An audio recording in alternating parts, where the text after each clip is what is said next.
Et action. Dis-moi où est le trésor, vieux pirate. Je le corsaire, récupère ton temps, Goose Donnelly. Coupé. Bienvenue dans le making-of de Goose Donnelly et les secrets de la navigation. Dans cette vidéo, vous allez découvrir des réalisateurs qui font des signes de caméra avec les mains, des conditions de tournage extrêmes, des chefs opérateurs colombiens qui doutent, des moments de stress, de tension, mais aussi de plaisir et de partage.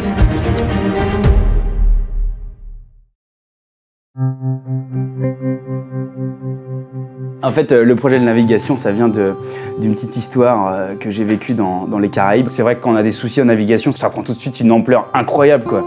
Et on s'est dit, putain, il y a des gags à écrire, donc on a commencé à écrire le scénario avec Goose, et puis on a fait 8 versions.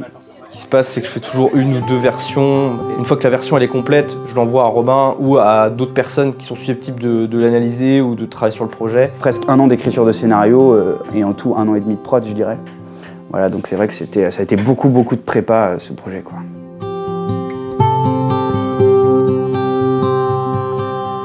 Alors le tournage, comment ça s'est déroulé? En fait, déjà le premier jour, le matin, on a fait les essais costumes avec Fanny, qui fait pas mal de jeux de rôle grandeur nature, et donc il y a tout un tas de costumes, des trucs qu'elle a récupérés à droite à gauche. C'est du tapis de sol avec des ceintures à 1 euro, tu vois. Sérieux? Le secret, c'est la patine. C'est le brou de noix, c'est le caca, c'est la farine. C'est de la farine, ça? Non, mais c'est juste que je les ai passés à la meuleuse, en fait, tu vois, pour les dégueulasser.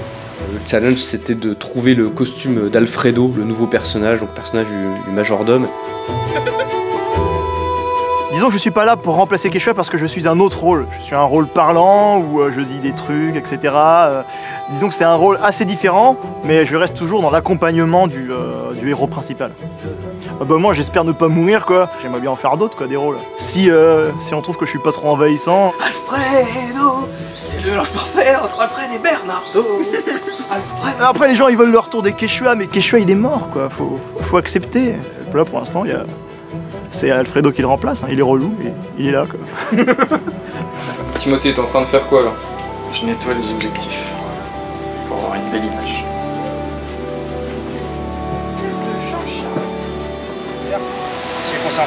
Donc l'après-midi, en fait, on a commencé le tournage et on est allé à la plage de Raguenez, parlant de Concarneau.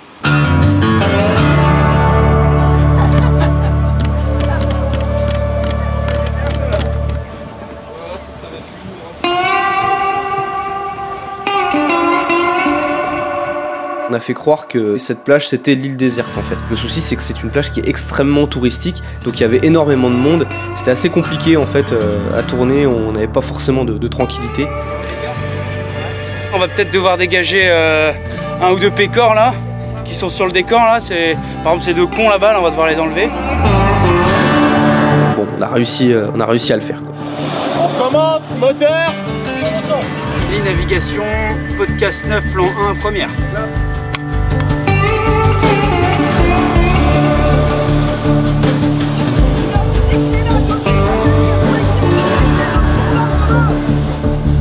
C'est pas trop dur sous la chaleur?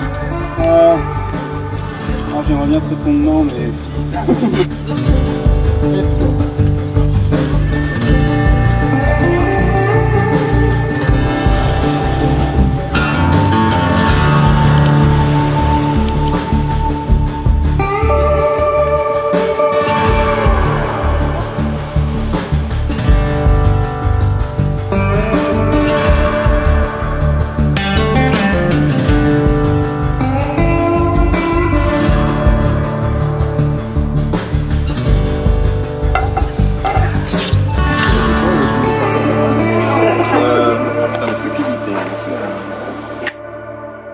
Le deuxième jour de tournage, on a fait la fin de l'épisode le matin. Donc on s'est levé très tôt pour tourner au lever du soleil la dernière rixe finale avec Robert le corsaire.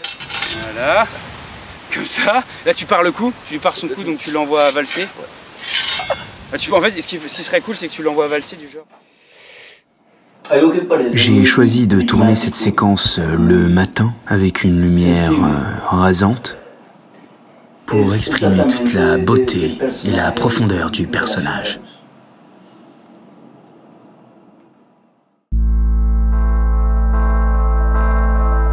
C'est un trésor avec des pierres précieuses, de l'argent que je continue. Et on a refait une dernière session sur la plage le soir. Donc au coucher du soleil, c'est là qu'on a tourné la fin.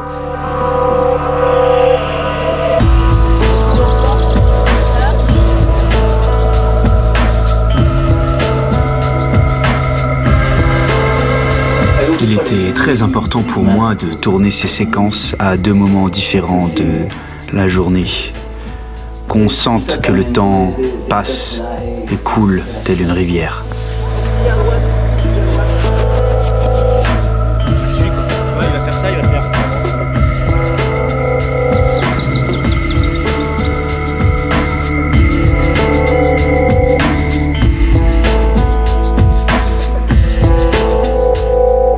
Le jour 3, on a tourné dans la taverne. Donc en fait, c'est la maison du Kunyaman à Concarneau. La déco et les costumes qui ont fait un travail remarquable aussi. Ils ont transformé la taverne en taverne de corsaires d'époque grâce à leur imagination. C'est pour couper les couilles des porcs. C'est pour couper les couilles des porcs. Tiens, par là, César. Bonsoir. Schlack. Moi, je devais faire un combat de sabre avec Eric. C'était assez compliqué parce qu'il fallait répéter la chorégraphie, il fallait bien mettre en place le combat de sabre.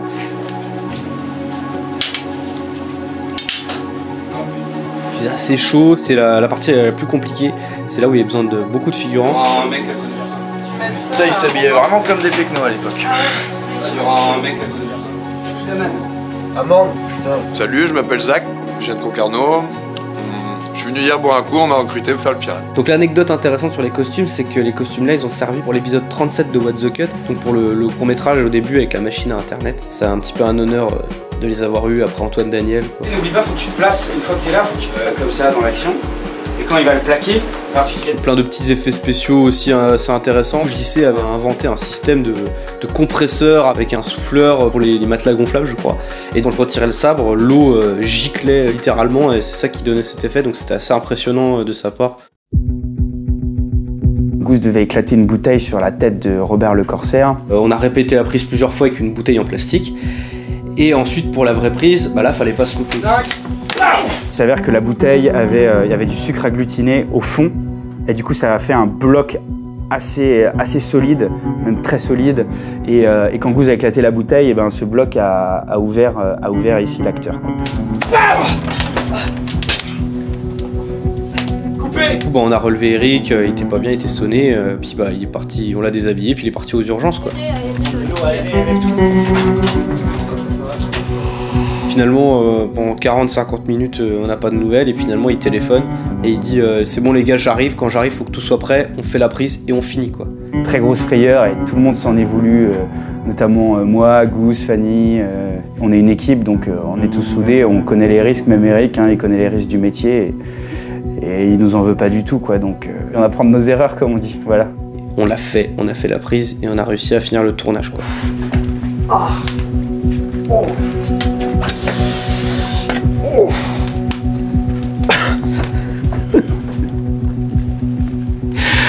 Ah, tu m'as bien eu, hein, Goose.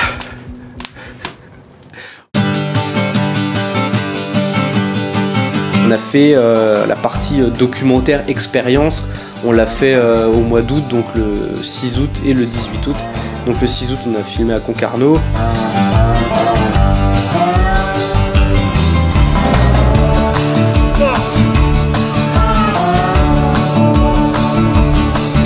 On a fait la toute dernière session de tournage le 18 août sur son monocoque cette fois. On était au Havre d'ailleurs. J'essaie de faire croire que c'est à Concarneau, mais c'est plus du tout à Concarneau. J'ai pas eu le mal de mer, mais j'avais vraiment peur. Je sais pas, que le bateau se retourne en fait, quoi. Ça fait vraiment peur, elle est quasiment à 90 degrés au-dessus de l'eau.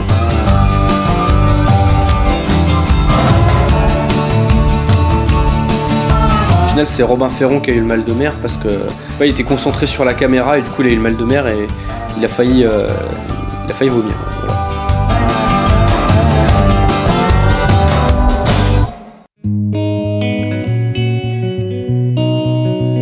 Voilà, je tiens à remercier tous les contributeurs qui ont participé au projet parce que c'est pour nous un énorme soutien.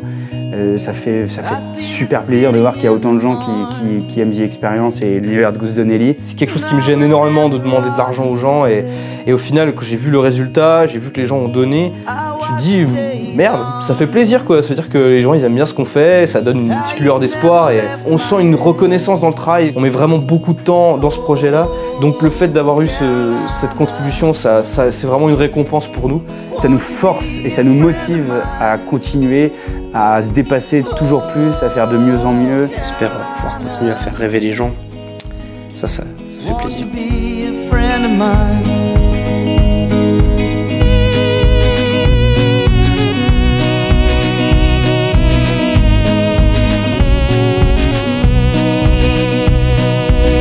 I saw your ghost out in the traffic.